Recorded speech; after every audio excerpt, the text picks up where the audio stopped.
नमस्ते बाबूजी। अरे चिराग, तू आज फिर 9:15 बजे आ गया। अरे दुकान का टाइम 10 बजे का है, 10 बजे आएगा। हाँ, वो रोशनी को कॉलेज छोड़ने के बाद कुछ काम होता नहीं है करने को, तो हमने सोचा यहीं चले आते हैं, इसी बहाने आपका थोड़ा हाथ भी बटा देंगे। अरे वाह, तेरी यही बातें तो मेरे को बहुत अच्छी लगती हैं। वरना आजकल तो पूरा पैसा लेने के बाद में लोग आधा काम करते हैं और तू अपनी मर्जी से ओवर टाइम करता है। अब बाबूजी काम से जो चुराएंगे तो बहन को कैसे पालेंगे फिर? हमारे सिवा उसका कोई और है भी नहीं। 9 बजे उसको कॉलेज छोड़ते हैं और फिर 5 या 10 मिनट लगता है साइकिल से यहाँ तक आने में। और अगर आधा घंटा ज़्यादा काम कर भी लिया तो क्या टेंशन है, अपनी दुकान है बाबूजी। तो मैंने कब मना किया है कि मत आया कर? तेरी जैसी मर्जी हो वैसे किया कर, बस आते हुए अपने लिए चाय बोलते आया कर। अरे छोटू, 2 चाय लेके आ कड़क।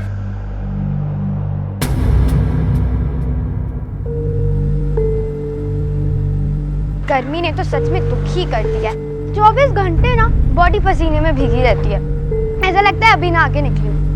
काश इंसानों के लिए भी कोई फ्रीजर होता ना। ये बेवकूफ, इंसान के लिए फ्रीजर नहीं होता, एसी होता है। और तुम कभी कभी ऐसी बातें करती हो ना जैसे तुम कॉलेज में पढ़ती ही नहीं हो। अच्छा, तो ढूंढ लो ना अपने लिए कोई।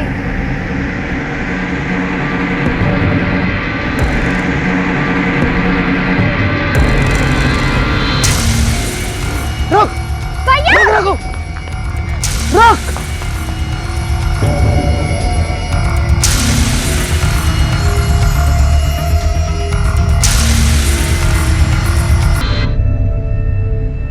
राहुल, राहुल, चलो खाना खाने नीचे चलो। मम्मा हट जाओ, आपका एक्सीडेंट हो जाएगा। अरे पकड़ के दिखाओ, राहुल, पकड़ के दिखाओ। पकड़ लिया।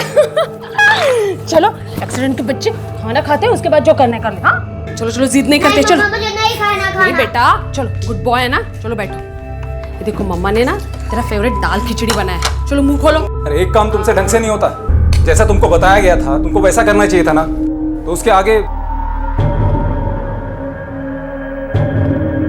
वोट करो।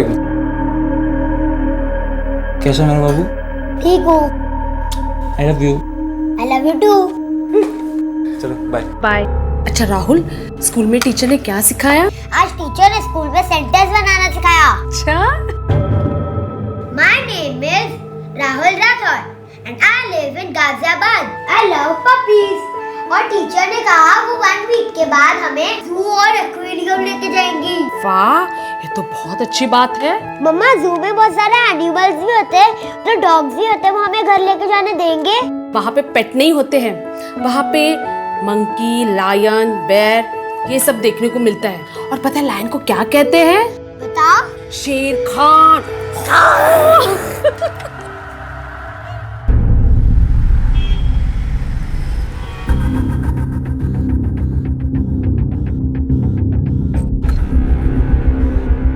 रोशनी, ये ले खाना खा ले। देख तेरी फेवरेट सब्जी बनाई है आज। तुझे जितना रोना है तू आज रो ले, लेकिन एक बात ध्यान रखना, अगर अगली बार उस रघु के साथ दिख गई ना तो सच बता रहा हूँ उसका सर फोड़ दूंगा। सर फोड़ना है ना तो मेरा फोड़ो, उसका क्यों फोड़ोगे? अरे यार रोशनी, तुझको एक बार में समझ में नहीं आता है क्या यार? मैं दिन रात इतनी मेहनत करता हूँ ताकि तुम्हारा फ्यूचर अच्छा हो सके, और अच्छे से जानता हूँ उस पर टीचर रघु के साथ तेरा क्या फ्यूचर है। भैया, मैं उससे प्यार करती हूँ। भाई हो ना, नहीं समझोगे। अगर माँ होती ना तो मेरी सारी फीलिंग समझ लेती। रोशनी, आज तूने ये बात बोली थी ना, बचपन से तुझे माँ बाप की तरह पाला है। या मेरा वो मतलब नहीं था, मैं तो बस इतना कह रही हूँ। जो भी था रोशनी, मेरा मतलब तो तुम्हें समझ में आया ना। तेरी शादी रघु के साथ नहीं हो सकती, तेरी शादी वहीं होगी जहां मैं चाहता हूँ, और अगली बार उसके साथ दिख मत जाना।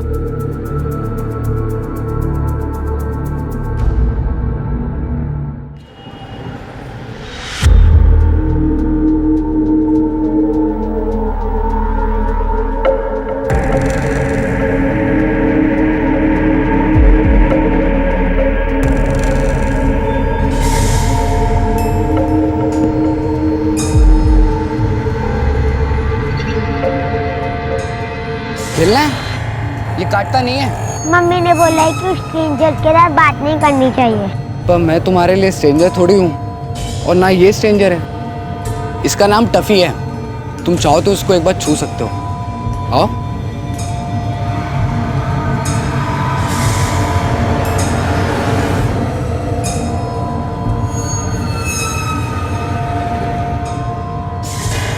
हैंडशेक करो। आपका नाम क्या है? राहुल। राहुल।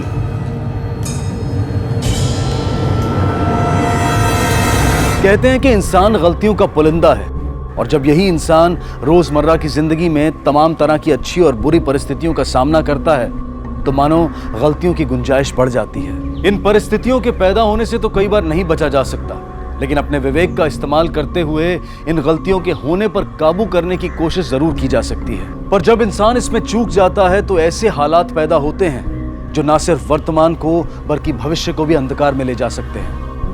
हमारे आज के क्राइम पेट्रोल डायल 100 के एपिसोड में हम ऐसे ही कुछ किरदारों से और उनके हालात से आपको रूबरू करवाने वाले हैं। सर पता नहीं कुछ दिनों से मेरे भैया बहुत अजीब सा बिहेव कर रहे हैं। मतलब? सर कल रात हमारा झगड़ा हुआ था, और जब भी हमारा झगड़ा होता है ना तो हम एक दूसरे के मनपसंद का खाना बनाते हैं एक दूसरे को मनाने के लिए। आप मुद्दे की बात पे आइए, आपकी कंप्लेंट क्या है? हाँ सर वही बता रही हूँ। मैंने सोचा कि मैं उसके पसंद का खाना बना देती हूँ, और मैंने देखा कि वो बिना नाश्ता करे और बिना लंच लिए ही चला गया। तो मैंने सोचा कि मैं उसे डब्बा दुकान पे दे आऊँगी और वहीं से कॉलेज निकल जाऊँगी। जब मैं जा रही थी तो हमारे रास्ते में एक स्कूल पड़ता है, तो मैंने देखा भैया वहाँ पे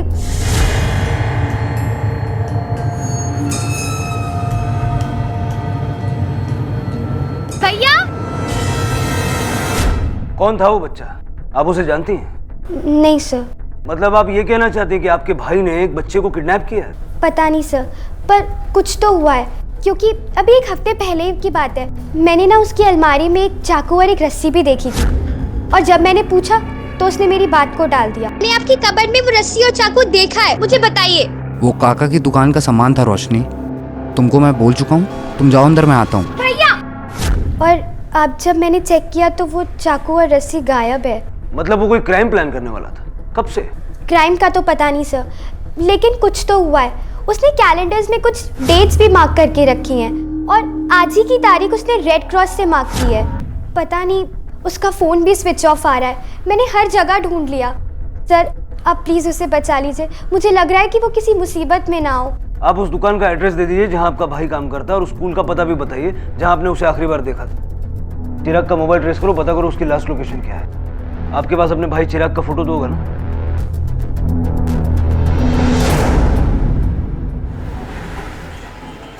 आज आपके स्कूल से किसी बच्चे के मिसिंग होने की कंप्लेंट आई है? जी नहीं, ऐसी कोई कंप्लेंट नहीं आई। क्या बात कर रहे हो आप? ऐसे कैसे बोल सकते हो? मैंने खुद अपने बेटे को स्कूल वैन में बिठाया था। स्कूल बस में बैठाने के बाद में जिम्मेदारी स्कूल की होती है। बताइए मेरा बेटा राहुल कहाँ है? अगर आपका बच्चा स्कूल आया होता तो रजिस्टर में क्या हो एंट्री रहा है? जरूर हुई होती। क्यों इतना शोर मचा रखा है? तो मेरा बेटा सुबह स्कूल आया था, और रोज दोपहर को 2 बजे तक वो घर आ भी जाता है, लेकिन घर नहीं पहुंचा। इसलिए मैंने उसके सारे दोस्तों को कॉल किया, कहीं वो दोस्तों के घर न चला गया हो, लेकिन वो कहीं नहीं गया। और अब हम स्कूल आए हैं तो ये लोग कह रहे हैं कि आपका बेटा स्कूल आया ही नहीं। जब आपका बेटा सुबह वैन में था तो स्कूल क्यों नहीं पहुंचा? वही तो हम आपसे जानना चाहते हैं कि हमारा बेटा स्कूल क्यों नहीं पहुंचा। सुनिए सुनिए, शांत हो जाइए। सुरेंद्र सर। बस के अटेंडेंट से पूछो कि बच्चा बस में चढ़ा या नहीं, और अगर चढ़ा तो कहाँ उतरा। सर। मिश्रा जी, इन्हें बस अटेंडेंट के पास ले जाइए। आइए। आपको किसी पे शक है? कोई ऐसा है जिससे आपकी दुश्मनी हो, या फिर? तो मेरी किससे दुश्मनी होगी? मैंने किसी का क्या बिगाड़ा है? मेरा कोई दुश्मन नहीं है सर। तुम ही बच्चों को बस से स्कूल लाने और ले जाने का काम करते हो ना? हाँ सर। सुबह राहुल बस से स्कूल आया था? हाँ सब आया था। आया था तो बस से उतरा कहाँ? सब यहीं गेट के सामने उतरा था, और मैं तो उसके साथ ही था। ठीक है। इसको जानते हैं आप? नहीं सर। कौन है ये चिराग। और अगर हमारी जानकारी सही है तो आपका बच्चा इसी के पास। इसका मतलब इसने मेरे बेटे को गायब किया है, मेरा राहुल का किडनैप किया है। सर, अटेंडेंस का कहना है कि उसने राहुल को सुबह स्कूल के गेट पर ही छोड़ा था। स्कूल का सीसीटीवी फुटेज चाहिए हमें। ठीक है, आइए मेरे साथ।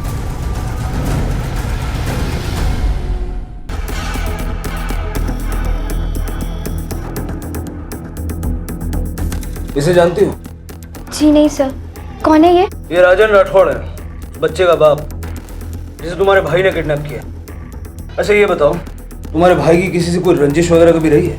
तुमने किसी से उसको लड़ते हुए झगड़ते हुए देखा? जी नहीं सर। और वो जो कैलेंडर पे चिराग ने तारीखें मार्क की थी, उसके बारे में और क्या जानते हो? सर मैंने आपको बताया तो, मैंने भैया से बहुत पूछा लेकिन उन्होंने मुझे कुछ भी नहीं बताया। उसका कोई दोस्त या करीबी है जिससे वो रेगुलर बात करता हो? जी नहीं सर, उनका कोई भी दोस्त नहीं है और वो अलग ही रहते हैं, घर से सीधा काम और काम से सीधा घर। और जब उन्होंने कैलेंडर पे डेट मार्क की थी तो मुझे लगा कि हमारे पेरेंट्स की डेथ एनिवर्सरी के लिए की होंगी, उन्हें कोई पूजा या हवन करवाना होगा। लेकिन उसके बाद ही मैंने उन्हें स्कूल में देखा और उनका फ़ोन भी स्विच ऑफ आ रहा है। आप लोगों के रिश्तेदार कहाँ हैं? जी नहीं सर, हमारे कोई रिश्तेदार नहीं है। मम्मी पापा की डेथ के बाद हम दोनों अकेले रहते हैं। अपना एक कांस्टेबल इसके घर की निगरानी पे लगा दो, ये चिराग कभी ना कभी तो वापस आएगा।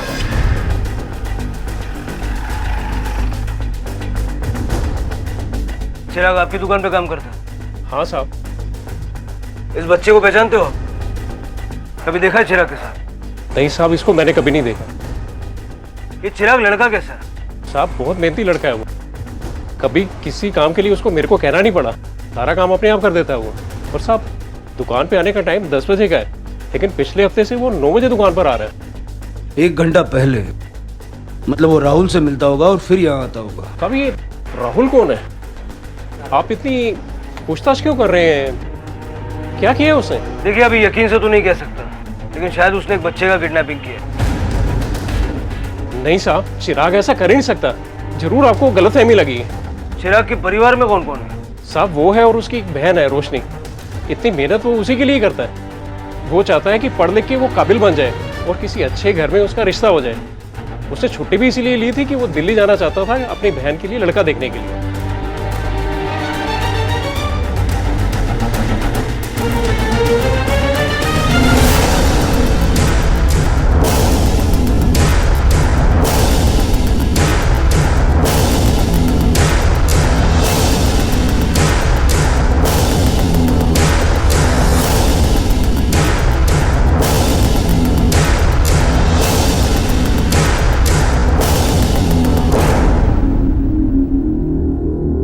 सुनीता, सुनीता तू रो मत अब, राहुल जल्दी वापस आ जाएगा।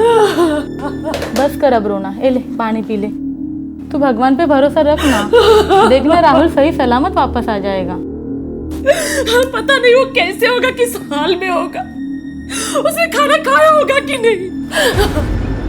मेरे बच्चे को मुझे वापस लाके दे दो, ये जिसने भी किया होगा उसको जो चाहिए वो दे दो। तुम शांत हो, शांत शांत। बहुत जल्दी वापस आएगा। सुरेंद्र, इस फुटेज में ये दिख रहा है कि राहुल स्कूल के गेट को क्रॉस करके दूसरी तरफ गया। इससे ये तो साबित हो गया कि वो स्कूल नहीं गया, लेकिन ये पता नहीं चल पा रहा कि वो गया किस तरह, अपनी मर्जी से गया या फिर किसी ने उसे किडनैप किया। सर रिकॉर्ड के मुताबिक चिराग के मोबाइल का लास्ट लोकेशन दिल्ली दिखा रहा है, जिसके बाद उसका फोन स्विच ऑफ है।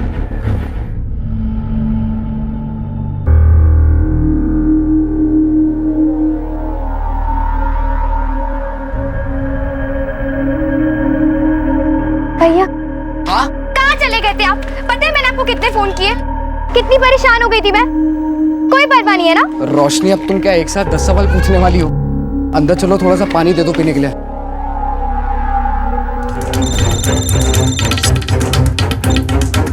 हेलो सर, चिराग अभी भी बस्ती में आया है। ओके सर, चिराग अभी भी बस्ती में आया है। सर मैं सच कह रहा हूँ साहब।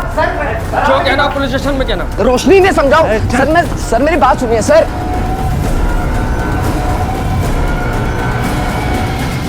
इसे पहचानता है? नहीं सर, कौन है ये? ये राजन राठौड़ है, जिसके बच्चे को तूने किडनैप किया। ये बताओ कि राहुल को किडनैप क्यों किया और कहाँ रखा? सर आप कैसी बात कर रहे हैं सर, मुझे कुछ नहीं पता है सर इस बारे में। सर बल्कि मैं तो गाजियाबाद में था ही नहीं सर। सर मैं तो दिल्ली गया हुआ था अपनी बहन के लिए कोई लड़का देखने के लिए सर, आज ही लौटा हूँ सर।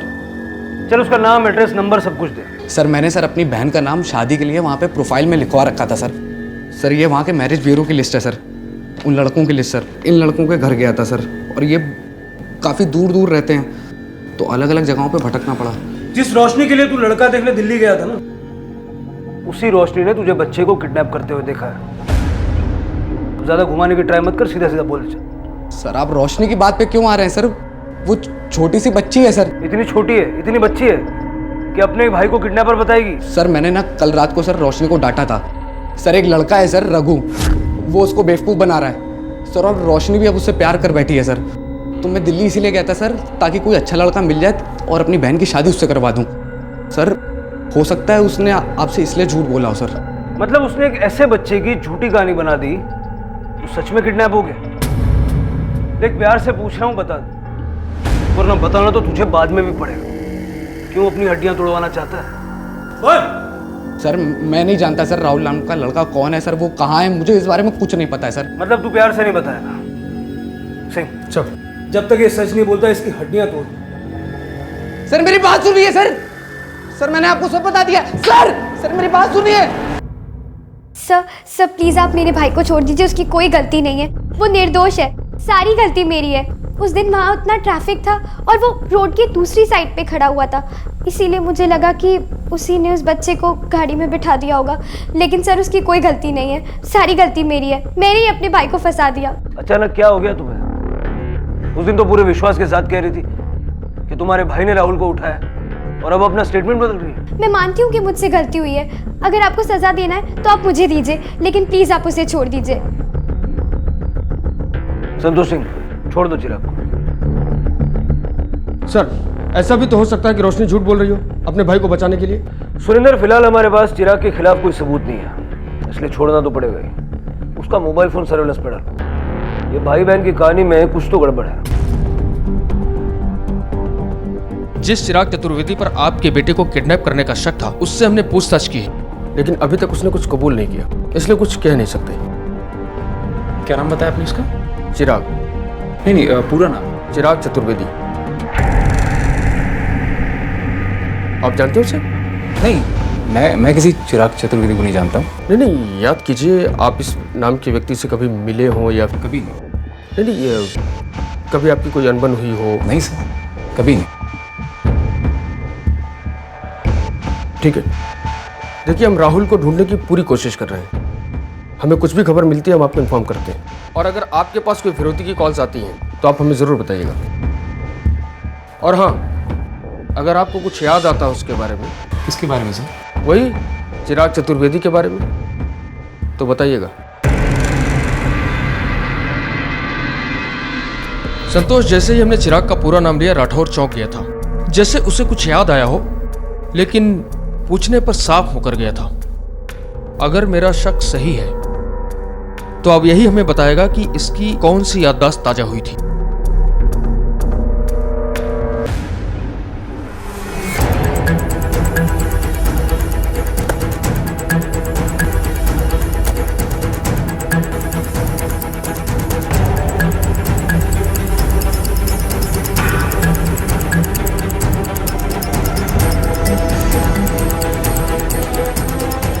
चलो चलो चलो, पता तो चले कि इतनी जल्दी में जा कहाँ रहा है।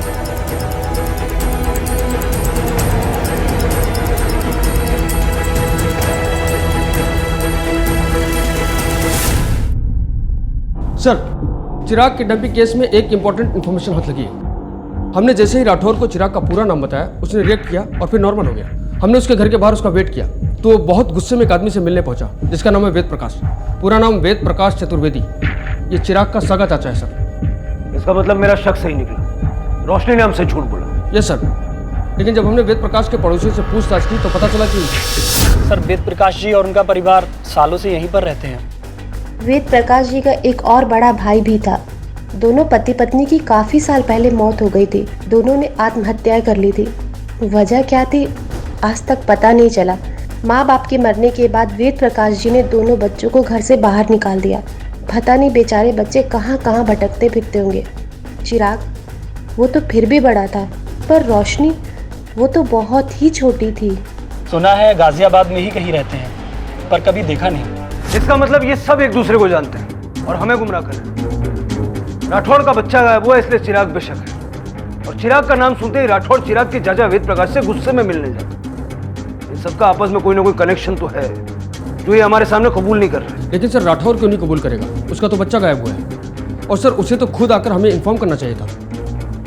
अगर वो कबूल नहीं कर रहा है सुरेंद्र, तो इसका मतलब है कि राहुल के अलावा इस केस में कई और पहलू हो सकते हैं। तो वो क्या हो सकते हैं वो हमें चिराग बताएगा। Let's go.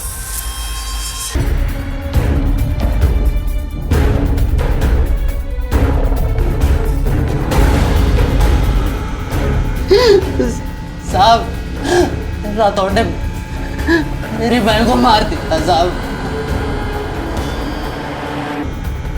मार दिया साहब। मर्डर वेपन मिलता है के आसपास पांडे, चिराग को पूछताछ के लिए पुलिस स्टेशन लेके जाओ, तब तक मैं वहां पहुंचता हूँ। सर चलो पीछे चलो, निकलो। और ने इसको मारा है साहब, मेरी बात सुनो साहब, साहब ऐसा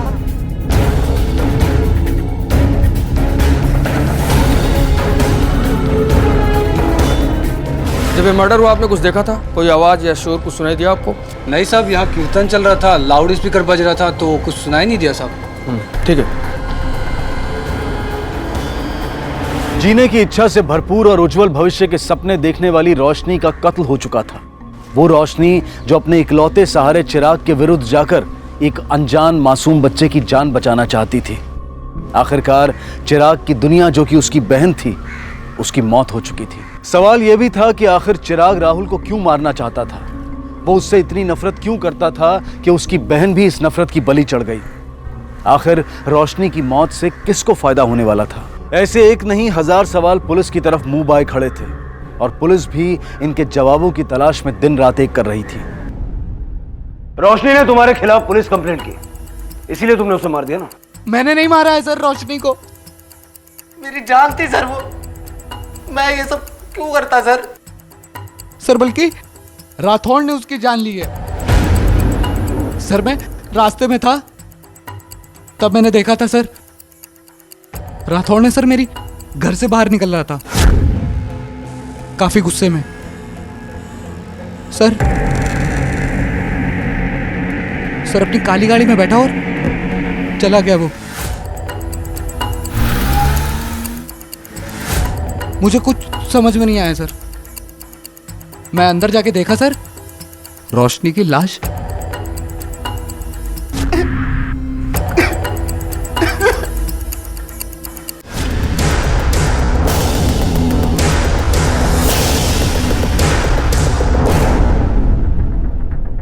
मुझे राहुल का कुछ पता चला? मेरा बेटा मिल गया? अभी तक तो नहीं, लेकिन अब शायद जल्दी मिल जाएगा। फिलहाल हम यहाँ राहुल के लिए नहीं, आपके पति को पुलिस स्टेशन ले जाने के लिए आए हैं। जी? क्यों? आपसे कुछ पूछताछ करनी है, चलिए।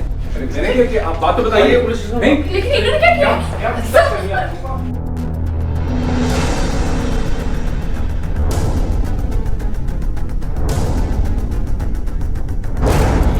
मैं मानता हूं कि मैं उसके घर गया था, पर किसी का खून करने नहीं गया था, बल्कि उसे वार्निंग देने कि अगर राहुल उसके पास है तो लौटा दे। लेकिन जब मैं उसके यहां पहुंचा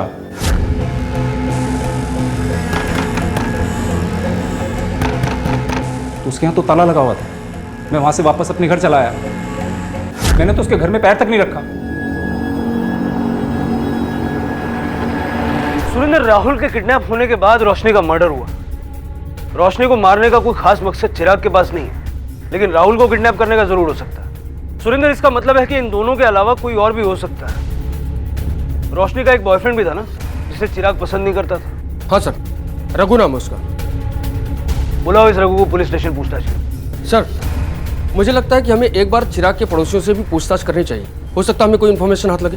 सुरेंद्र, हमें राहुल के किडनैप होने और रोशनी के मर्डर के बीच का कनेक्शन ढूंढ निकालना होगा, क्योंकि राठौड़ चिराग के पास जाने से पहले वेद प्रकाश से मिलने गया था। वेद प्रकाश ही वो आदमी है जो चिराग और राठौड़ को जोड़ता है। सब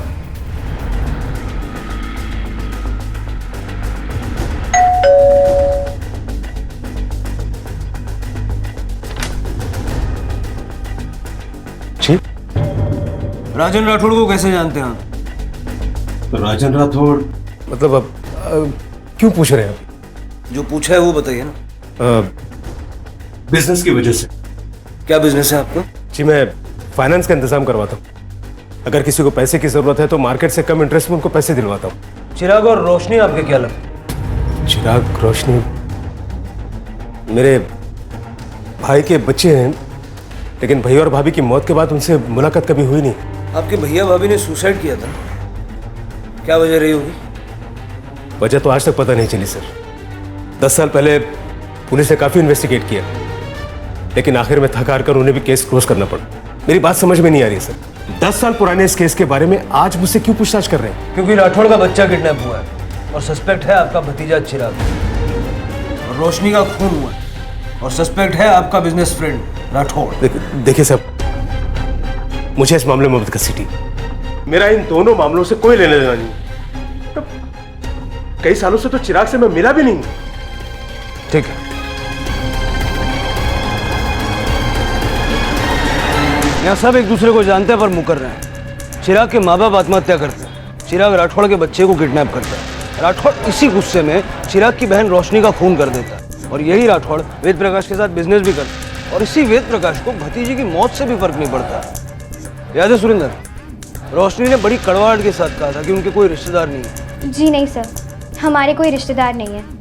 मम्मी पापा की डेथ के बाद हम दोनों अकेले रहते हैं। इसका मतलब है इन सब के अलावा एक और कड़ी है जो इन सबको जोड़ती है और शायद हादसे की वजह भी। सर मुझे लगता है कि उस वजह तक पहुंचने के लिए हमें पहले राहुल तक पहुंचना होगा। सुरेंद्र, ये भी तो हो सकता है कि चिराग और वेद प्रकाश मिले हुए हो और जानबूझ के अनजान बनने का नाटक कर रहे हो सकता है वेद प्रकाश की कोई बिजनेस प्रॉब्लम हो जिसकी वजह से तो दोनों ने मिलकर राहुल को किडनैप किया हो। ये केस जितना सीधा दिख रहा है ना उतना है नहीं। सच अभी भी हमारी नजर से छुपा हुआ है। हेलो, ठीक है, हम अभी पहुंचते हैं। सर, रघु पुलिस स्टेशन आ गया है। चल।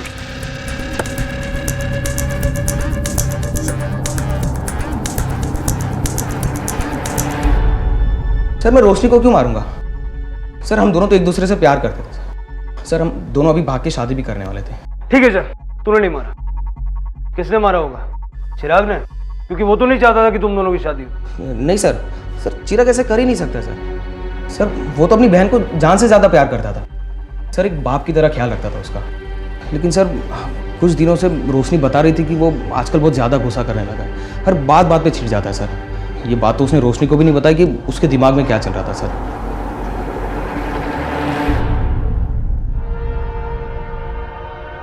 गायत्री, गायत्री! अरे क्या हुआ? किस लिए इतना चिल्ला रहे हैं और ये कहाँ जा रहे हैं सामान पैक करके? दिखाई नहीं दे रहा तुम्हें? चिराग और राठौड़ दोनों पागल हो गए। पता नहीं दोनों ने पागलपन में कुछ कर दिया तो बेकार में मैं फंस जाऊंगा। इतने सालों के किए कराए पर पानी फिर जाएगा। राठौड़ को मैं अच्छी तरह से जानता हूँ, वो चुप रहने वाला नहीं है। अरे पुलिस को तो कैसे वैसे मैंने बेवकूफ बनाकर यहाँ से भगा दिया कि बिजनेस के लिए आया था, पर मैं जानता हूँ राठौड़ क्यों आया था।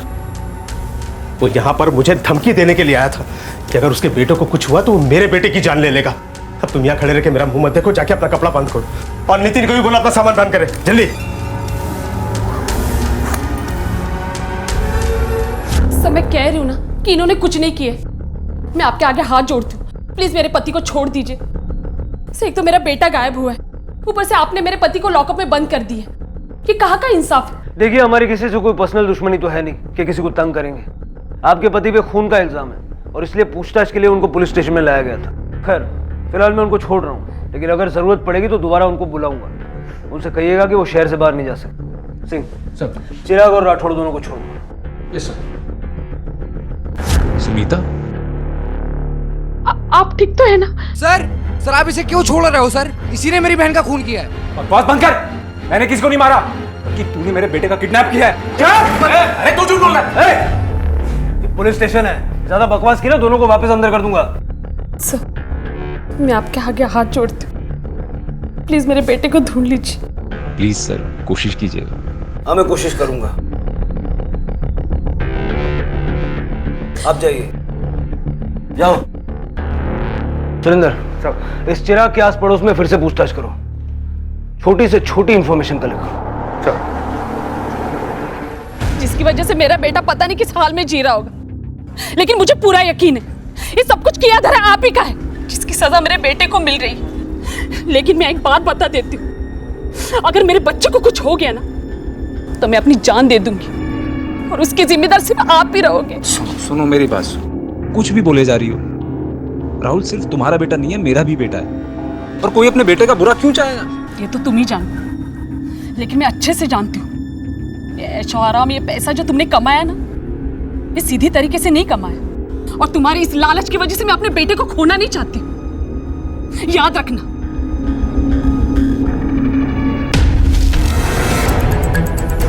चिराग और रोशनी का आपस में रिश्ता कैसा था? दोनों की बनती थी आपस में? बहुत बनती थी साहब। चिराग तो अपनी बहन रोशनी के लिए जी रहा था, वो अपनी बहन से बहुत प्यार करता है। ठीक है सर, ये चिराग का पड़ोसी सुरेश है, इसके पास एक बहुत इंपॉर्टेंट इन्फॉर्मेशन है। नमस्ते सर। बताइए। सर मैं दिल्ली जा रहा था तो चिराग आया और बोला कि उसका एक पार्सल मैं दिल्ली में डिलीवर कर दूं। मैंने बोला ठीक है, मेरे बैग में रख दो। पार्सल जब रख रहा था तो उसका फ़ोन मेरे बैग में गिर गया। उसके बाद जब मैं दिल्ली पहुंचा तो हेलो, हाँ कौन? चिराग, मैं सुरेश बोल रहा हूँ। अरे तेरा फ़ोन मेरे ही बैग में गिर गया था। आप उसको बंद करके रख दीजिएगा, नहीं तो बहुत फ़ोन होंगे, आप परेशान हो जाओगे। अच्छा ठीक है, मैं ऑफ कर देता हूँ। हाँ ठीक है, आप वापस आओगे, मैं आपसे तब ले लूँगा। फिर जब रात को घर वापस आया सर तो चिराग अपना फ़ोन ले गया। लो चिराग भाई, अपना फ़ोन लो। अरे थैंक यू भाई, चलता हूँ, अब रोशनी इंतजार कर रही होगी। ठीक है ठीक है, ठीक, शुक्रिया।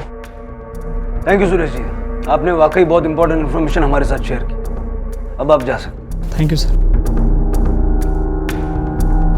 सुरेंद्र सर, ये साफ हो गया कि चिराग ने हमसे झूठ बोला।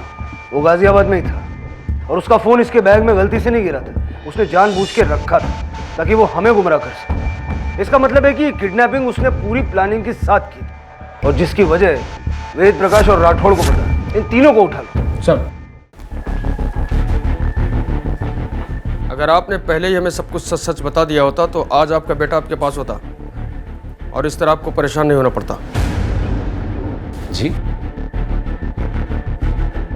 क्या बता देना चाहिए था? ज्यादा स्मार्ट बनने की जरूरत नहीं है। ये तो हमें पता है कि आपके बेटे को चिराग ने ही किडनैप किया है, लेकिन उसने ऐसा क्यों किया ये आप हमें बताएंगे।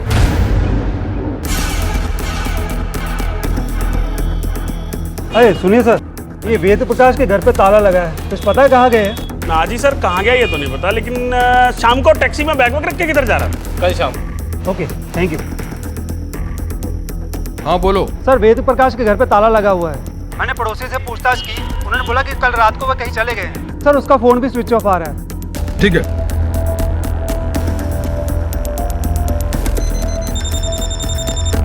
हेलो सर, वेद प्रकाश शायद फरार हो गया है। पूरी फैमिली कल रात को कहीं चली गई है। सर, इसका मतलब राहुल किडनैपिंग और रोशनी के मर्डर से उसका कोई न कोई वास्ता जरूर है, वरना इस तरह रातों रात ताला लगाकर भागता क्यों वो? वेद प्रकाश का मोबाइल फोन ट्रेस कभी ना कभी तो ऑन करेगा ही। सर,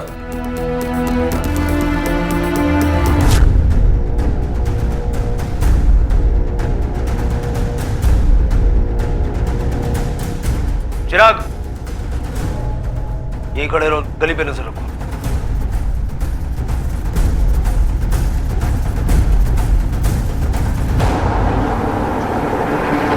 चिराग और रोशनी जो दोनों एक दूसरे की दुनिया थे, इस सतही दुनिया को अलविदा कह चुके थे और पुलिस एक बार फिर नए सिरे से लगभग शून्य पर पहुंच गई थी।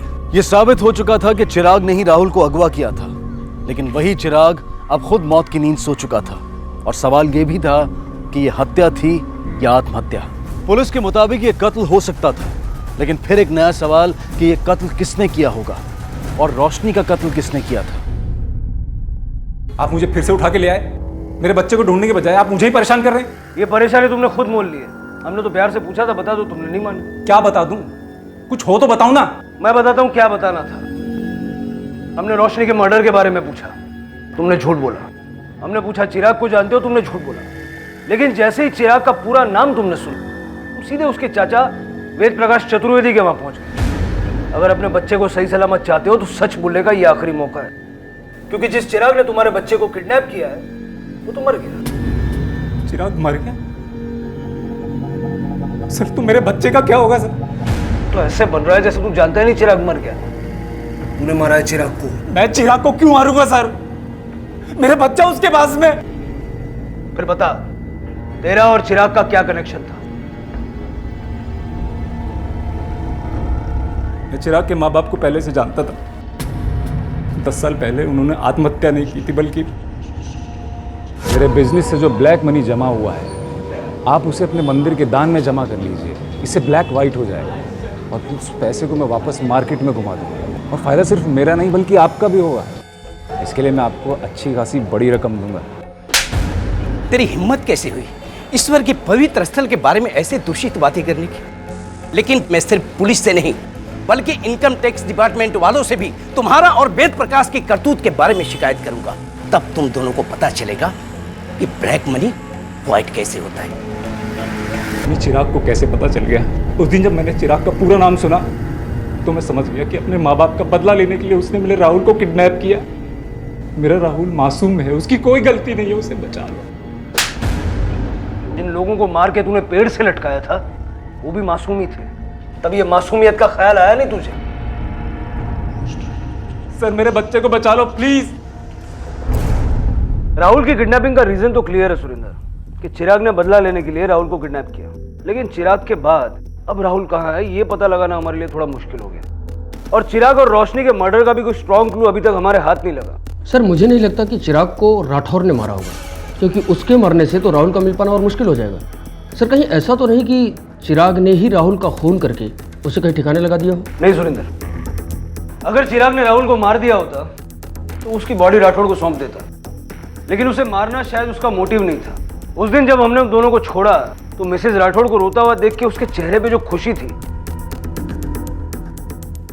उससे मुझे ये लगा कि वो उन्हें तड़पता हुआ देखना चाहता। अक्सर ऐसे केसेस में मैंने देखा है कि किडनैपर मारता नहीं है बल्कि सामने वाले को तड़पता हुआ देख के खुश होता है। मुझे लगता है कि राहुल जिंदा है, लेकिन वो कहाँ है ये पता लगाना जरा मुश्किल है। हाँ सर, क्योंकि मोबाइल लोकेशन और पड़ोसियों के मुताबिक वो उस दौरान अपने एरिया से बाहर कहीं नहीं गया। आखिर कहाँ रखा होगा उसने राहुल को? इस घर में कौन रहता है? इस घर में कोई नहीं रहता साहब, ये मकान तो महीनों से बंद है। इसकी चाबी चिराग के पास है सर। सर ऐसा भी तो हो सकता है कि उसने राहुल को अपने एरिया में कहीं छुपा रखा हो, और अगर मेरा शक सही है सर तो राहुल शायद हमें वहीं मिलना चाहिए। चलो चलो। सर वेद प्रकाश का मोबाइल फोन नोएडा के एक गांव में ट्रेस हुआ है। इंक्वायरी की तो पता चला कि वहाँ उसकी ससुराल है, वहीं छुप के बैठा हुआ है। मैंने वहाँ की टीम को इन्फॉर्म कर दिया है, वो लोग उसे लेकर आते होंगे सर। मेरी बात तो सुनिए साहब। आप गाड़ी में बैठिए। अरे मेरी बात सुनिए, इन्होंने कुछ नहीं किया, इन्हें मत लेके जाइए, इन्हें मत लेके जाइए। कहाँ जा रहे हैं आप? Thank you so much. सिर्फ आप ही की वजह से मुझे मेरा बेटा सही सलामत वापस मिल गया। आपका ये एहसान मैं कभी नहीं भूलूंगी। देखिए हमने आप पे कोई एहसान नहीं किया, जो हमने किया वो हमारा फर्ज था। अगर आप इजाजत दे तो हम राहुल से कुछ सवाल पूछना चाहते हैं। हाँ हाँ सर, क्यों नहीं, जो पूछना है वो इसे पूछिए। बेटा जिस जगह से आप हमें मिले थे उस जगह आपको कौन लेके गया था? चिराग भैया मुझे लेके गए थे टफी के साथ खेलने के लिए। उसके बाद उन्होंने मुझे रूम में लॉक कर दिया। अब बोलो क्यों मारा चिराग को? देखिए सर, मैं वहाँ गया ज़रूर था, लेकिन मैंने चिराग को नहीं मारा। मैं तो वहाँ उससे बात करने के लिए गया था, उसे समझाने के लिए गया था कि अगर उसने राहुल को किडनैप किया है तो उसे छोड़ दे। क्योंकि राठौड़ मुझे बार बार धमकी दे रहा था कि अगर उसके बेटे राहुल को कुछ हुआ तो मेरे बेटे की जान ले लेगा। मैं वहाँ पहुँचा तो देखा चिराग की लाश लटकी हुई है सर। कुछ देर के लिए तो मुझे समझ में नहीं आया कि मैं क्या करूँ। फिर मुझे लगा कि यही मौका है राठौड़ को फंसाने का। जब उसने मेरे भाई और भाभी का खून किया तब मैं भी वहाँ पहुँचा था। फिर ना कोई प्रॉफिट ना इनकी वो सब बची हुई प्रॉपर्टी। लेकिन लालच में अपना मुंह बंद कर लिया मैंने और उसका साथ दिया। मेरे पास यही एक मौका था कि चिराग के सुसाइड को मर्डर बना दूं। उस चिट्ठी में चिराग ने यह भी लिखा था कि उसने राहुल को कहाँ छुपाया है, और राठौड़ को फंसाने के लिए मैंने वो चिट्ठी अपने पास छुपा के रख ली। उसके बारे में किसी को कुछ नहीं बताया, लेकिन पता नहीं कैसे राहुल ने मुझे देख लिया। सर ये सच बोल रहा है। पोस्टमार्टम रिपोर्ट के मुताबिक चिराग की बॉडी पर चोट के निशान उसकी मौत के 1 घंटे बाद के हैं। काश चिराग ने बदला लेने का तरीका अपनाने की बजाय पुलिस की मदद ली होती तो इन जैसे भेड़ियों को सजा भी मिलती और चिराग और रोशनी अपनी जिंदगी से भी हाथ नहीं धोते। चिराग ने अपने अंदर एक ऐसी नफरत को पाला था जिसने उसके माँ बाप के कत्ल का बदला लेने के लिए उसे एक मासूम बच्चे की बलि चढ़ाने के लिए भी तैयार कर दिया, जिसका इस सबसे कोई लेना देना नहीं था। और नफरत के इस खेल में चिराग और रोशनी दोनों अपनी जिंदगी हार बैठे। राजन राठौड़ को चिराग के माता पिता के कत्ल के लिए और वेद प्रकाश को अपने भाई और भाभी के कत्ल में शामिल होने और सबूत मिटाने के जुर्म में गिरफ्तार किया गया है। ये दोनों इस वक्त न्यायिक हिरासत में हैं। ईर्ष्या, द्वेष, घृणा, जब भी कोई ऐसा भाव आप पर हावी हो तो रुक कर अपने आप से ये सवाल जरूर पूछें कि इसका हासिल क्या है। क्या जायज है ये घृणा, ये नफरत, ये लालच? क्या जिंदगी सिर्फ सीधे साधे रास्ते पर चलकर प्यार से नहीं जी जा सकती? यकीन मानिए अपने आप से सवाल करने की आदत हमें गुनहगार और इंसान से जानवर बनने की प्रक्रिया से सुरक्षित कर लेगी।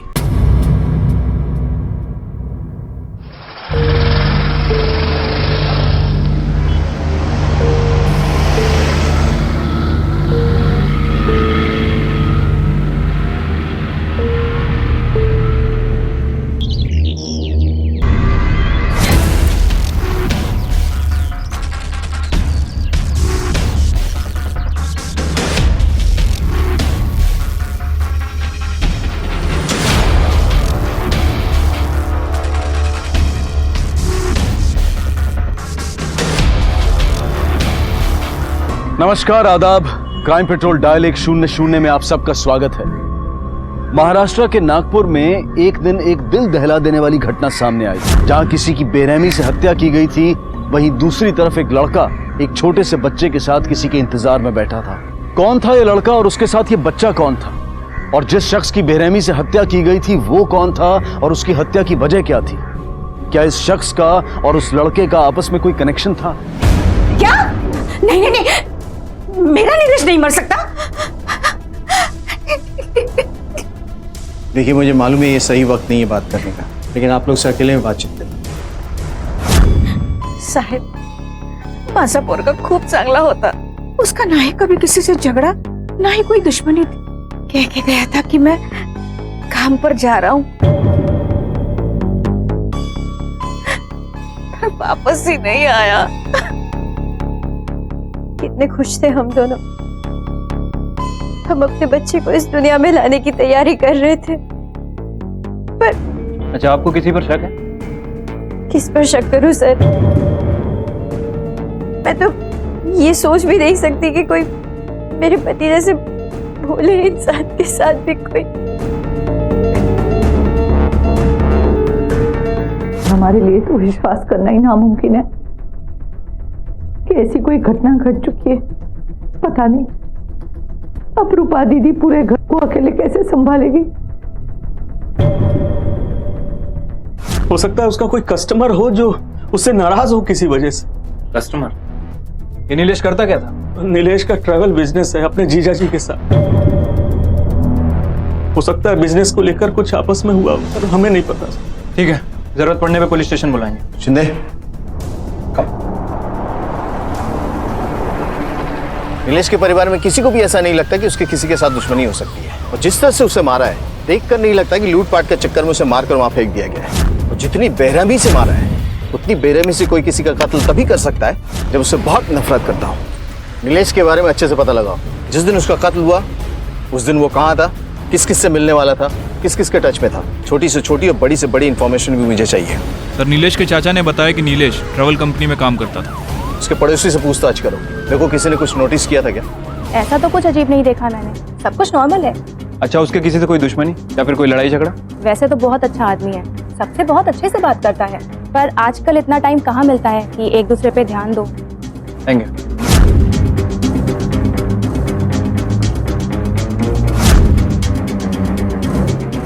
कुछ दिन पहले नीलेश का अपने अंकल के साथ झगड़ा हुआ था। इस बात को लेकर झगड़ा हुआ था ये मैं श्योर नहीं हूँ। कितनी बार समझाया तुझे, तू समझता क्यों नहीं है? आखिर कब सुधरेगा तू? क्या क्या? मेरी बीवी, मेरा घर, मेरी मर्जी। देख, मेरे सामने पैदा हुआ है तू, और मुझसे ज्यादा उड़ने की कोशिश मत करना, समझा? दोबारा ऐसा किया ना तो क्या? इस मामले से दूर रहिए, दखलंदाजी की जरूरत नहीं है। इस बार प्यार से समझा रहा हूं तुझे नीलेश, और अगली बार ऐसा किया ना तो मेरे पास दूसरे स्टाइल भी है, समझा? सर, मैं तो बस इतना ही चाहता था कि वो बहू का ख्याल रखे। पेट से है वो सर, इस घर को वारिस देने वाली, लेकिन पता नहीं क्यों सर नीलेश को अपने ही बच्चे की कद्र तक नहीं। लेकिन आपको ऐसा क्यों लगा? तो सर, एक दिन नीलेश बहू की जान लेने की कोशिश कर रहा था, इसलिए अगले दिन मैंने नीलेश को डांटा था। माना कि मैं नीलेश से गुस्सा था, पर इसका मतलब ये नहीं कि मैं उसे जान से मार दूं।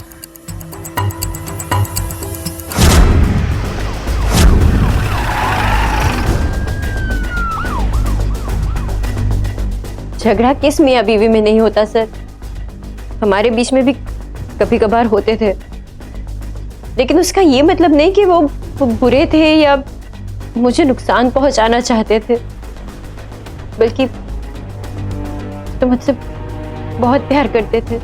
मेरा कहीं ऐसा तो नहीं कि तुम कुछ छुपा रही हो हमसे? मैं क्या छुपाऊंगी सर? देखो, हम तुम्हारे पति के कातिल की ही तलाश कर रहे हैं, और ऐसे में हर एंगल से इस केस की छानबीन करनी ही पड़ेगी। मीरा के चेहरे पे साफ लिखा हुआ था कि वो झूठ बोल रही है और कुछ छुपाने की कोशिश कर रही है, पर ऐसा क्यों कर रही है ये बात समझ में नहीं आई। नीलेश की कहानी काफी उलझी हुई लग रही है। एक काम करो, इसके कॉल रिकॉर्ड्स निकलवाओ। 5 लाख, पूरे 5 लाख फटाफट लेकर आ जाओ। और सुनो, पुलिस को बुलाने की गलती बिल्कुल मत करना।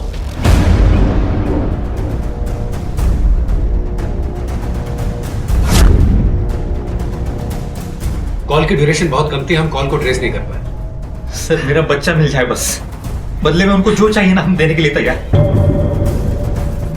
जितने भी पैसे चाहिए हम दे देंगे। सर मुझे मेरा बच्चा चाहिए, सारी गलती मेरी है, मैं इतनी लापरवाह कैसे हो सकती हूँ परा?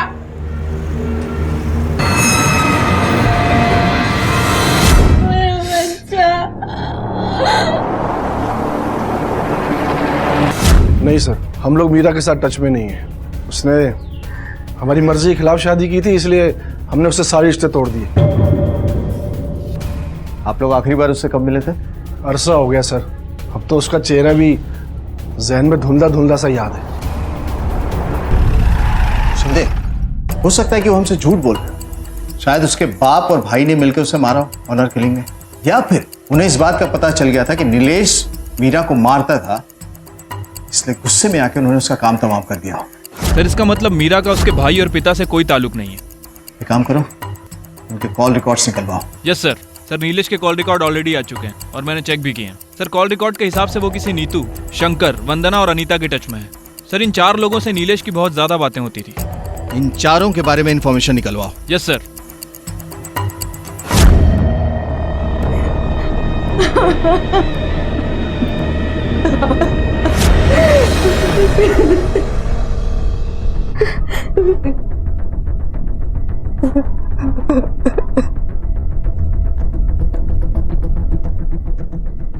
आपकी नीलेश के साथ फोन पे काफी बातें होती थी ना? सर मैं और नीलेश एक साथ काम करते थे, मैं ही उसे काम में गाइड करता था। बहुत ही अच्छा इंसान था वो। मुझे पता नहीं ये सब किसने और क्यों किया उसके साथ। पिछले कुछ दिनों में नीलेश के किसी भी कस्टमर से कोई बहस हुई थी? मेरी जानकारी में ऐसे कोई आदमी नहीं। सर ये नीतू है, नीलेश की बड़ी बहन। आपको किसी पे शक है? चलो।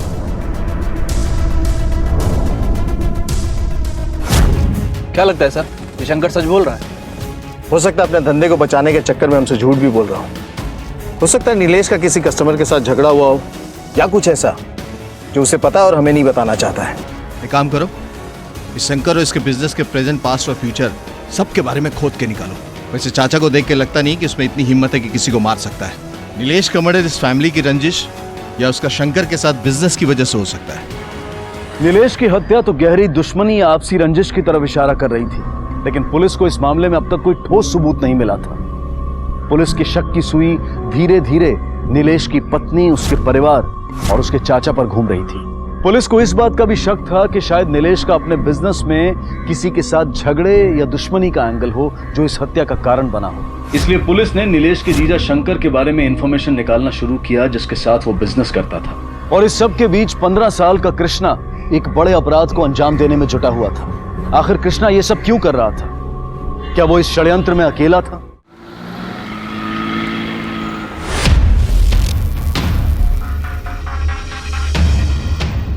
कृष्णा खाना बन गया है, चल गरम गरम खा ले। चल चल चल चल चल खा ले, फिर हॉकी मैच के लिए चले जाना। कृष्णा आजकल तेरा ध्यान कहाँ रहता है? कुछ नहीं माँ।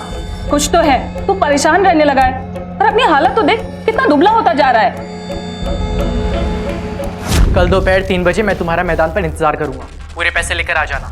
देखो पैसे तैयार है, मेरा बच्चा कैसा है? बच्चा भी ठीक है, कल आके ले जाना। एक मिनट, देखो तुमने जितना बोला था उतना पैसा मैं तुम्हें दे रहा हूँ। मेरा बच्चा सही सलामत मुझे मिल जाना चाहिए बस। कृष्णा खाना खा। पर क्या बार बार घड़ी देख रहा है? माँ मुझे लेट हो रहा है, मैं आगे खा लूंगा पक्का। चुपचाप यहाँ बैठ, खाना खा फिर जाना। चल मुकुल। बस बस बस। क्या बस बस बस? एक और तो मेरा हो गया। बाय कृष्णा, मैं आगे खा लूंगा। सुन ना।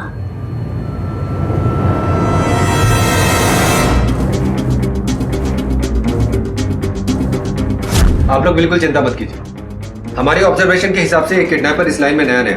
हमने जाल बिछा दिया है, ये किडनैपर जल्दी हमारी गिरफ्त में हो। चलिए सर, शंकर की सारी इंफॉर्मेशन मिल गई है। उसका बिजनेस तो ठीक ठाक चल रहा है, लेकिन सर एक चौंकाने वाली बात पता चली। क्या? सर शंकर ने अभी तक 4 शादियां की हैं। यहाँ तक कि नीलेश की बहन भी उसकी दूसरी बीवी रह चुकी है सर। और शंकर कुछ महीने पहले ही अपनी बाकी बीवियों को छोड़कर अपनी दूसरी बीवी नीतू के पास वापस आया है। इतना सब कुछ होने के बाद शंकर इसके पास वापस लौट कर आया। क्या ये बात किसी भी भाई को कभी बर्दाश्त होगी? सीधा मुद्दे की बात करते हैं। तुमने 4 शादियां की ना, तो ये कि नीलेश की बहन नीतू तुम्हारी दूसरी पत्नी है। उसके बाद तुमने 2 शादियां और की और अचानक ऐसा कुछ हुआ कि तुम लोग का प्यार पनपा और वापस आ गए और नीतू के साथ सब ठीक हो गया। जरूर नीलेश को इस बात का बुरा लगा होगा कि उसकी बहन की जिंदगी तुमने बर्बाद की, इसलिए तुमने। तो आप ये कहना चाहते हैं कि मैंने उसे मार दिया? क्या सर, अगर किसी बहन की उजड़ी हुई जिंदगी फिर से बस जाए तो किसी भाई को क्या परेशानी हो सकती है? नीलेश हमारे साथ ही काम करता था, हमारे साथ ही रहता था। किसी से भी पूछ सकते हैं आप, चाहे तो नीतू से पूछ लीजिए। आप बेकार का मुझ पे शक कर रहे हैं। छोड़ो इधर साहब, काम कीजिए, अब गर्मा गर्म चाय पीजिए। फिर कभी पियेंगे थाने की कड़क चाय। अभी चलते हैं।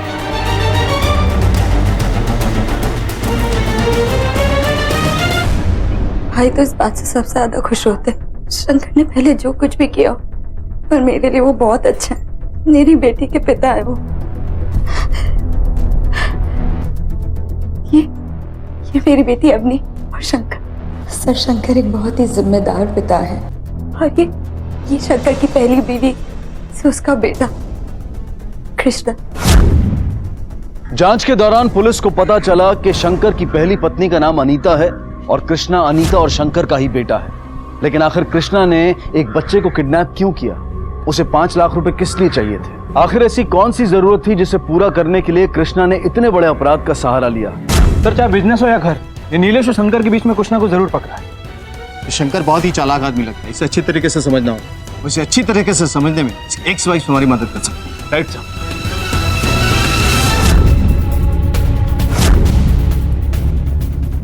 फरहान, मुझे बहुत टेंशन हो रही है। इतनी देर हो गई, अब तक कोई भी नहीं आया है। अरे अपनी सेफ्टी के लिए वो हमें टेस्ट कर रहा होगा। तुम जरा चुपचाप रहो, उसका वेट करते थे। मैं जा रही हूँ। रंजना, ये रंजना क्या कर रही हो रंजना? सर आप समझ नहीं रहे, मेरा बच्चा उनके पास है। उन्होंने हमें बहुत धोखा दिया है सर। टाइम तो बहुत हो गया। मुझे लगता है किडनैपर ने खतरे को भांप लिया होगा, इसलिए वो यहाँ पर नहीं आया। राणे, इस पूरे एरिया की अच्छी तरीके से तलाशी लो। देखो साहब,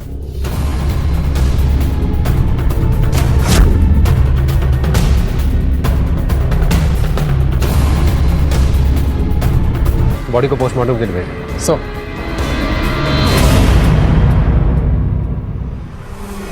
देखिए, जितनी बुरी तरीके से नीलेश को मारा गया है, उसे देख के तो हमें यही लगता है किसी ने भारी दुश्मनी का बदला लेने के लिए सब किया है। क्या? नीलेश अनिल को मार दिया?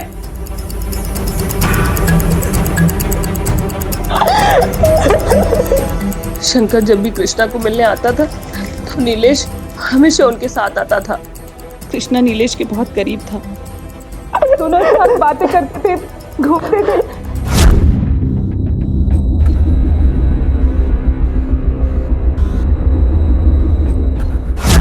कृष्णा बेटा डरो मत। अच्छा एक बात बताओ, पिछले कुछ दिनों में नीलेश की किसी के साथ कोई लड़ाई हुई थी? I mean, तुम्हारे पापा के साथ?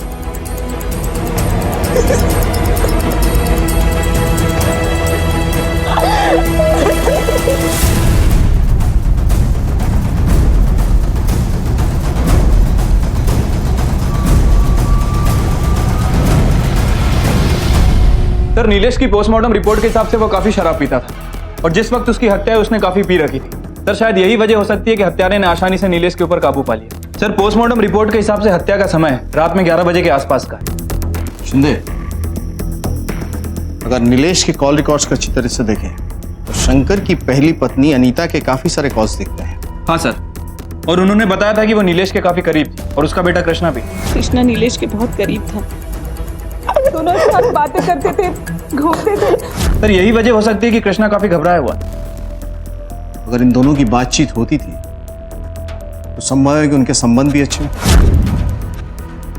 और यही बात कृष्णा को अच्छी नहीं लगती होगी। कृष्णा के कॉल रिकॉर्ड्स निकालो, उस पर कड़ी नजर रखो। पर सर आपको क्या लगता है कि कृष्णा में इतनी ताकत है कि वो नीलेश के सर पे कील ठोक सकता है? बिल्कुल, क्योंकि नशे की हालत में किसी को भी मारना और कील ठोकना बहुत आसान है।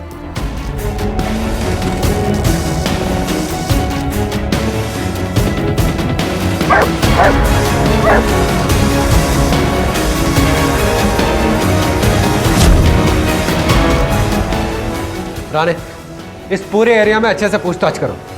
किसी ना किसी ने यहाँ पर किसी को आते जाते जरूर देखा होगा। सो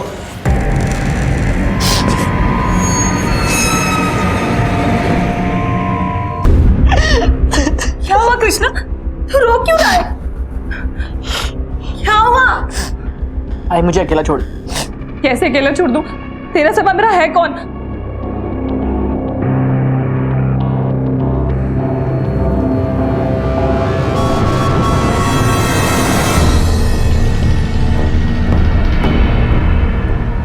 पराग, उसने हमारे बच्चे को क्यों मार डाला? हम तो सारे पैसे भी लाए थे उसे देने के लिए। क्यों मार डाला मेरे बच्चे को?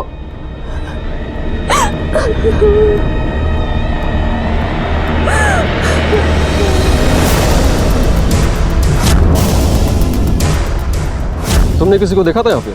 हाँ साहब, एक बच्चे को हमने देखा था। कोई सामान था उसके पास? हाँ साहब, उसके पास एक बैग था।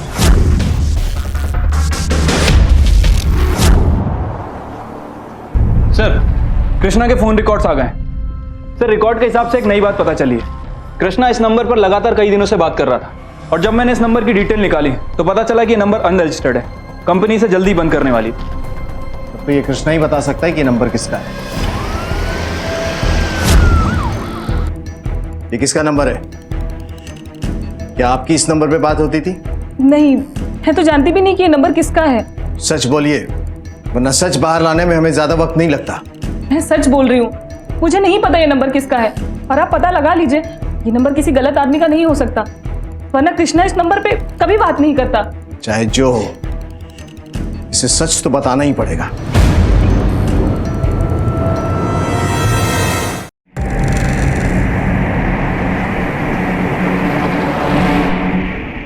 वो नीलेश अंकल का दूसरा नंबर था।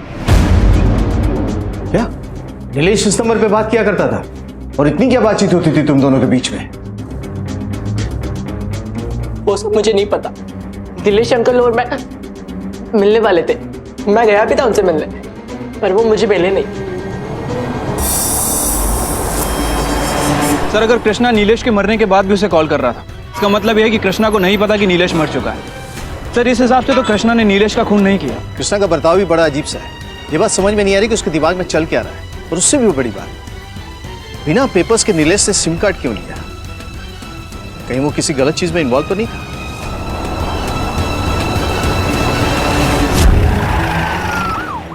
नीलेश इस दूसरे नंबर का इस्तेमाल क्यों करता था?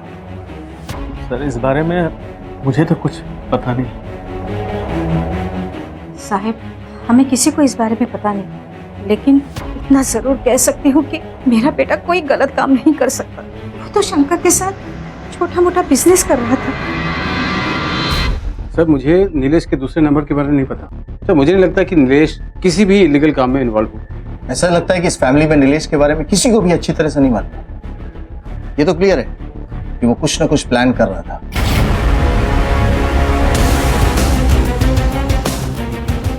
सेल्युलर कंपनी से नीलेश किस नंबर का कॉल रिकॉर्ड्स निकाला? Okay sir. पता नहीं बिना वेरिफिकेशन का नंबर कैसे चालू कर देते।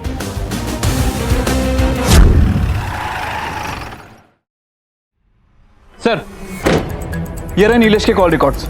सर, कॉल रिकॉर्ड्स के हिसाब से नीलेश कृष्णा के साथ साथ शंकर की दोनों एक्स वाइफ के टच में भी था। एक मिनट शिंदे, बड़ी अजीब बात है। नीलेश शंकर के एक्स वाइफ के टच में क्यों था? और उनसे बात करने के लिए उसे सीक्रेट नंबर की जरूरत क्यों पड़ी? सर, इस सवाल का जवाब तो शंकर ही दे सकता है। जी सर, मैंने ही नीलेश को अपने तीनों एक्स वाइफ से मिलवाया था, उस वक्त जब हम काम के सिलसिले में बाहर आते जाते थे। और तुम उन सब के टच में अभी तक क्यों? मेरे बेटे कृष्णा की वजह से मैं अपनी पहली बीवी अनीता के टच में हूँ, और मेरी दूसरी बीवी नीतू को तो आप जानते ही हो, मैं उसी के साथ रहता हूँ। और मेरी तीसरी बीवी मेरे काम में हेल्प करती थी, इसीलिए उसके टच में था, पर वो अब बहुत दूर सेटल हो चुकी है। और मेरी लास्ट वाइफ पूजा, जो मुझसे इमोशनली अटैच है, एक बार काम के सिलसिले में मैंने नीलेश को पूजा से मिलवाया था, लेकिन मुझे ये नहीं पता था कि वो उनसे लगातार टच में था। हाँ, मैं अनीता का मान सकता हूँ क्योंकि कृष्णा उससे काफ़ी करीब था, लेकिन दूसरे नंबर से कृष्णा का फोन। क्या तुम झूठ बोलने की कोशिश तो नहीं कर रहे हो? झूठ बोल के मुझे क्या मिलेगा सर? जरूरत पड़ी तो दोबारा बुलाऊंगा। बिल्कुल सर। सर, या तो ये शंकर सच बोल रहा है या फिर जरूरत से ज्यादा होशियार है।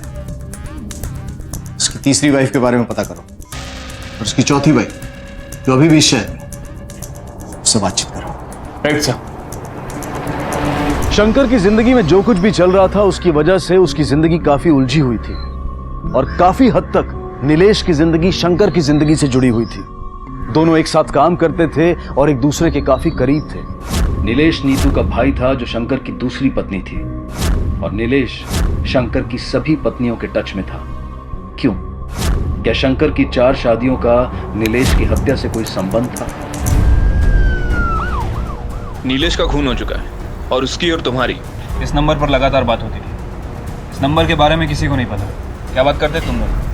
सर, जब से शंकर ने मुझे उससे मिलवाया है वो मुझे रोज़ अपने नंबर से फ़ोन किया करता था। उसके बाद जब मेरी इंगेजमेंट हो गई तो मैंने उसका फ़ोन उठाना बंद कर दिया। फिर वो मुझे एक नए नंबर से कॉल करता था। मैंने उससे कहा कि अब मैं उससे बात नहीं कर सकती।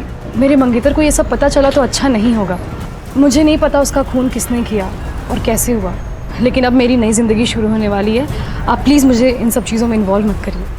देखिए, फिलहाल तो हम नीलेश के केस की इन्वेस्टिगेशन कर रहे हैं। हमें आपके मंगेतर से भी बात करनी है। नहीं सर, मैं तो नीलेश को जानता भी नहीं था। अगर मुझे पहले मालूम होता कि नीलेश पूजा को परेशान कर रहा है तो मैं खुद ही पुलिस में कंप्लेंट कर देता। उसे मार के कानून को हाथ में लेने की कोई जरूरत नहीं थी मुझे। क्या शंकर की उलझनों का सामना नीलेश को करना पड़ा? क्या नीलेश की मौत शंकर की वजह से हुई? इस केस में अब भी ऐसी कई चीजें थी जो पुलिस के सामने आनी बाकी थी। दूसरी तरफ रंजना और पराग के बच्चे की किडनैपिंग और हत्या के मामले में पुलिस के हाथ एक बड़ी कामयाबी लगी। सर, किडनैपिंग वाली जगह से मैंने कुछ सबूत इकट्ठा करने की कोशिश की। आसपास के लोगों से पूछताछ भी की तो उन्होंने बताया जिस दिन हम लोग किडनैपर को पकड़ने गए थे वहां एक बच्चा भी मौजूद था। ये रहा सर उसका स्केच। आप लोग इस लड़के को जानते हैं? नहीं सर। सर, हम इसे नहीं जानते। ठीक है, हमें कुछ भी पता चला तो हम आपको इन्फॉर्म करेंगे। राणे सर, इसका मतलब हमारा शक सही था रान। अगर किडनैपिंग में इसी लड़के का हाथ है तो ये जरूर इसकी पहली किडनैपिंग रही होगी, वरना ये इन लोगों से सिर्फ 5 लाख रुपए की डिमांड नहीं करता। इस स्केच को हर जगह सर्कुलेट करो, सबसे पूछताछ करो और अपने खबरियों को अलर्ट कर दो। इस लड़के को जल्द से जल्द पकड़ के इससे पूछताछ करना हमारे लिए बहुत जरूरी हो गया है। आखिर नीलेश की हत्या के पीछे किसका हाथ हो सकता है? कौन उसे इतनी बेरहमी से मार सकता है? सर, नीलेश की अपनी बीवी मीरा के साथ कुछ खास बनती नहीं थी। मीरा की माने तो नीलेश और मीरा के बीच बहुत सारी लड़ाइयां भी होती थी। सर, कहीं ऐसा तो नहीं कि मीरा ने नीलेश को मरवाया? ऐसा भी हो सकता है कि नीलेश के चाचा गणेश ने उसे मरवाया हो, क्योंकि उससे उसका बिहेवियर बहुत अजीब था। सर, इस केस में शंकर से लेकर अनीता, पूजा से लेकर पूजा का मंगेतर राकेश, ये सभी सस्पेक्ट हैं। इन सब के पास ऐसी ना ऐसी कोई ठोस वजह जरूर होगी जिसकी वजह से उसने नीलेश को इतनी बुरी तरह से मारा। शिंदे, एक और मेजर चीज हमने मिस की। ट्रायंगुलेशन रिकॉर्ड के हिसाब से उसकी हत्या इस एरिया में हुई, जबकि उसका मोबाइल का लोकेशन ये दिखा रहा है। क्या नीतू और शंकर रहते हैं? तो क्या वो इस एरिया में आया था? और अगर आया था तो नीतू और शंकर से मिला?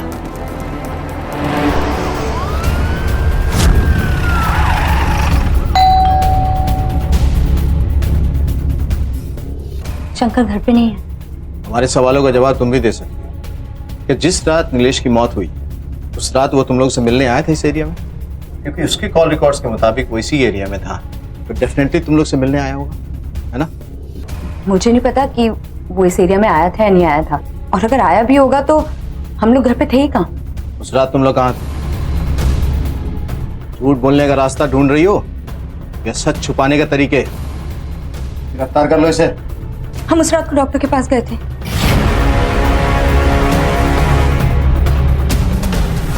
क्या नीतू आपके पास चेकअप के लिए आई थी? 10 अगस्त की रात को नीतू मेरे पास चेकअप के लिए आई थी, पर उस रात ऐसा लग रहा था जैसे उसकी किसी के साथ हाथापाई हुई हो। ये हालत आपकी कैसे हुई? नहीं नहीं डॉक्टर, मैं ठीक हूँ, बस मुझे पेन किलर चाहिए।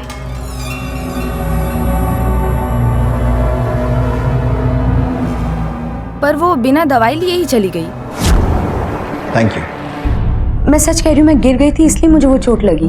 देखो नीतू, तुम्हें किसी से भी डरने की जरूरत नहीं है, अपने पति से भी नहीं। मेरे पति ने कभी मुझे हाथ भी नहीं लगाया sir.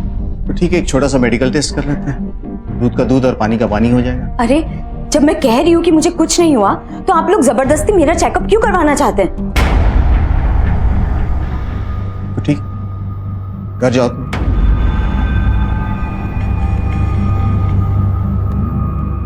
Shinde, I am 100% sure ये अपने पति को बचाने की कोशिश कर रही है। इसके मेडिकल टेस्ट की परमिशन निकाल। हो सकता है ये घरेलू हिंसा का शिकार हुई हो, जिसका पता नीलेश को चल गया, और इसी वजह से शंकर और नीलेश में झड़प हुई, जिसके बाद शंकर ने नीलेश को मार दिया। इस केस में पुलिस के हाथ अब तक कोई ठोस सुराग नहीं लगा था। पुलिस की थ्योरी अब इस केस के हर एंगल पर काम कर रही थी। क्या नीलेश की मौत जैसी दिखाई दे रही थी वैसी ही थी? क्या हत्यारे ने नीलेश की हत्या को जानबूझकर इस तरह से अंजाम दिया था? सर, सोनेगांव पुलिस थाने से ये स्केच आया है। उन्हें इस लड़के की तलाश है। मामला किसी छोटे बच्चे की किडनैपिंग और मर्डर का है।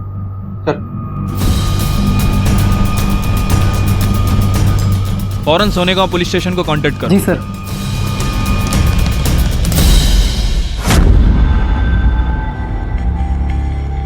मैं उसे मारना नहीं चाहता था।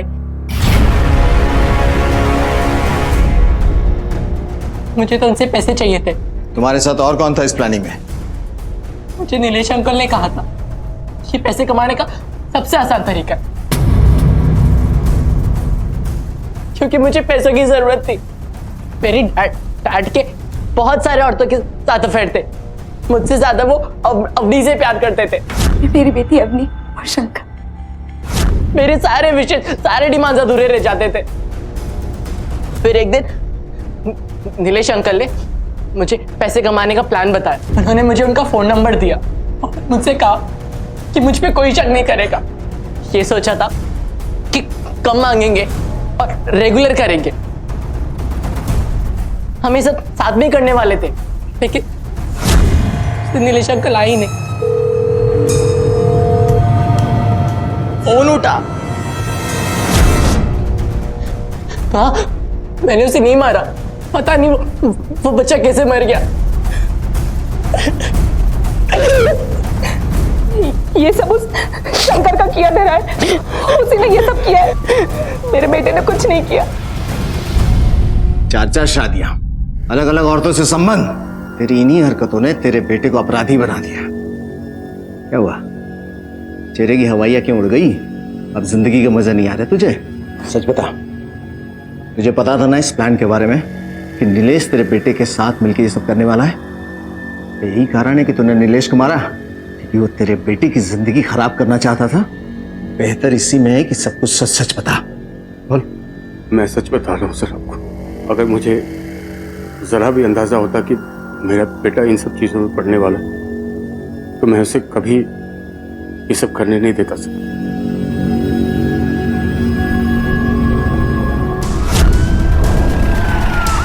मुझे नहीं करवाने कोई भी टेस्ट वेस्ट। आप लोग मुझे जबरदस्ती ले जाना चाहते हैं? हमारे पास कोर्ट के ऑर्डर हैं और आपको हमारे साथ चलना होगा। और वैसे भी सांच को आँच क्या, चांदनी ले चलो। नहीं, मुझे नहीं जाना। सर, नीतू को बहुत बुरी तरीके से मारा पीटा गया है। Thanks doctor. सर, मुझे लगता है कि यह सब शंकर ने किया है। हो सकता है नीलेश ने नीतू को बचाने की कोशिश की और मारा गया। शंकर को उठाओ। पुलिस लॉकअप में थोड़ी सी खातिरदारी करेंगे तो शायद सच बोल देगा। Right sir. क्या बकवास है सर ये सब? आपने मुझे यहाँ क्यों लाया है? अपनी पत्नी से मारपीट करता है तू? मैं ऐसा कभी सोच भी नहीं सकता सर। मेरी बीवी है वो तेरी बीवी है? तो बाकी की 3 कौन थी? वो सब समय का जोश था। शादी की मैंने 4 और समय का जोश था। सर, मैं हमेशा के लिए नीतू के पास लौट कर आया हूँ सर। और ये सब जिस दिन हुआ उस दिन मैं शहर में भी नहीं था। नीलेश कैसे मरा? मुझे क्या पता होगा सर नीलेश कैसे मरा। सच बोल रहा हूँ सर। मैं सच कह रही हूँ, मेरे पति ने कभी मुझ पे हाथ नहीं उठाया। तो तुम्हें ये चोट कैसे लगी? सर, जब मुझे उनके अफेयर्स के बारे में पता चला तो मैंने खुद से ही खुद को चोट पहुंचा ली। सच क्या है तो हम पता लगा ही लेंगे। अभी जा सकते।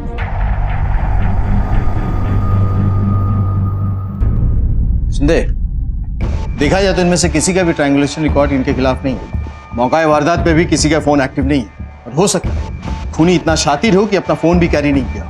कुछ तो है जो हम मिस कर रहे हैं। और ये देखो, इस कहानी का ये किरदार जो शायद मिसिंग लिंक भी हो और यही इसके हाथ की हथकड़ी भी बने, क्योंकि कॉल रिकॉर्ड्स के मुताबिक खून होने से 2-3 दिन पहले जहां जहां नीलेश का लोकेशन दिखा रहा है वहीं वहीं इसका भी फोन एक्टिव है। कहीं ये शख्स उसका पीछा तो नहीं कर रहा? और अगर इसने नीलेश को मारा, क्यों मारा? सर, मैं अपने होने वाले बच्चे के बाप को क्यों मारूंगी? मुझे वैसे भी कोई सपोर्ट नहीं है। मैं अपने आप को ऐसे सिचुएशन में क्यों डालूंगी सर?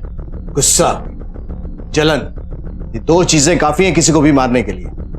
और अब तुम्हारे सच छुपाने से भी कुछ नहीं होगा, क्योंकि हमने ये पता किया है तुम्हारा भाई रवि हमेशा नीलेश के आसपास ही रहता था। हाँ, मैं उनके आसपास ही रहा करता था, उन पर नजर रखता था, पर मैंने उन्हें मारा नहीं है। नीलेश पे नजर क्यों रखता था तू? नीलेश अपने जीजा शंकर को अपना गुरु मानता था और शंकर ने भी उसे अपना चेला बना लिया था। वो उन्हीं के नक्शे कदम पर चलता था। शंकर के कई सारे अफेयर्स थे और जब मैंने नीलेश को ये सब करने से मना किया तो उसने मुझे बहुत मारा। नीलेश का चरित्र परत दर परत पुलिस के सामने खुलता ही जा रहा था। पुलिस के हाथ जो जानकारी लगी थी उसकी वजह से मीरा और उसके भाई के साथ पूजा और उसका मंगेतर भी पुलिस की रडार पर थे। पुलिस इस केस के हर एंगल को एक नए तरीके से देख रही थी और जल्द ही उनके हाथ इस केस की वो कड़ी लगी जिसकी उन्हें तलाश थी। से झूठ क्यों बोला था?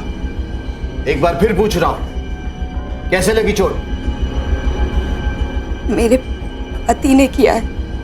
हमने नीलेश और तुम्हारे हस्बैंड शंकर दोनों के मोबाइल लोकेशन रिकॉर्ड्स निकलवाए हैं। जिस दिन तुम डॉक्टर के पास गई थी उस दिन तुम्हारा हस्बैंड शहर में नहीं था, 20 किलोमीटर दूर था। तुम जब डॉक्टर के पास से वापस आई तब वो आया। तो क्या 20 किलोमीटर दूर से उसका भूत तुम्हें मारने के लिए आया था? डॉक्टर के पास जाने से पहले तुम्हारा भाई नीलेश तुम्हारे साथ था। माजरा क्या है? माजरा क्या है?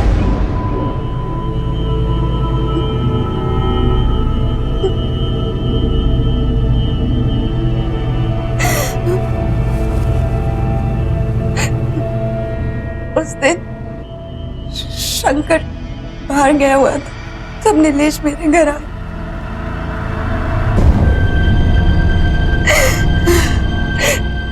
और जब शंकर घर आए तो नीतू, नीतू, नीतू, क्या हुआ? क्या हुआ तुम्हें?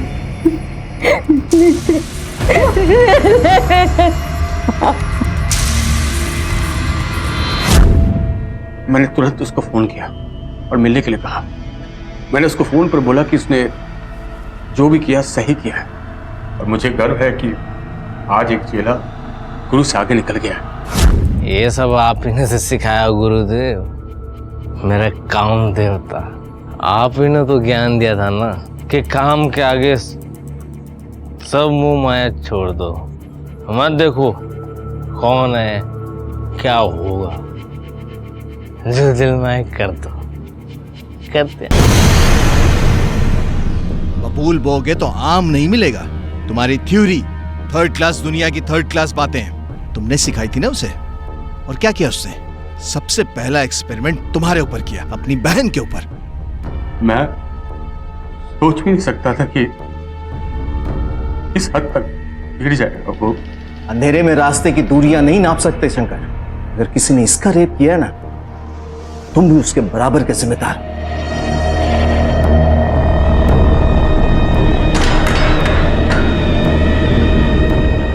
रोमांच और उत्तेजना से अश्लीलता और जुर्म की दूरी सिर्फ एक कदम की होती है। आने वाले खतरे को भांप कर भी कुछ ना करना जुर्म को दावत देने जैसा है। कभी कभी अपनी और हमारे अपनों की भलाई के लिए सही वक्त पर आवाज उठाना जरूरी होता है। जब भी कभी आपको अपने आसपास या अपने परिवार में कुछ ऐसा दिखाई दे जिससे आपको होने वाले जुर्म की दस्तक सुनाई दे, तो चौकन्ने हो जाइए, क्योंकि आपका एक सही कदम आने वाले खतरे को टाल सकता है। इसी विचार के साथ अब मैं अनूप सोनी आपसे विदा लेता हूं। फिर मुलाकात होगी अगले एपिसोड में एक और चौंका देने वाले केस के साथ। तब तक अपना और अपने परिवार का ख्याल रखें और देखते रहें क्राइम पेट्रोल डायल 100। सबक एक को, सीख हम सबको। जय हिंद। क्राइम पेट्रोल्स के और भी दिलचस्प कहानी देखने के लिए हमारे चैनल को सब्सक्राइब करें और बेल आइकॉन दबाना न भूलें।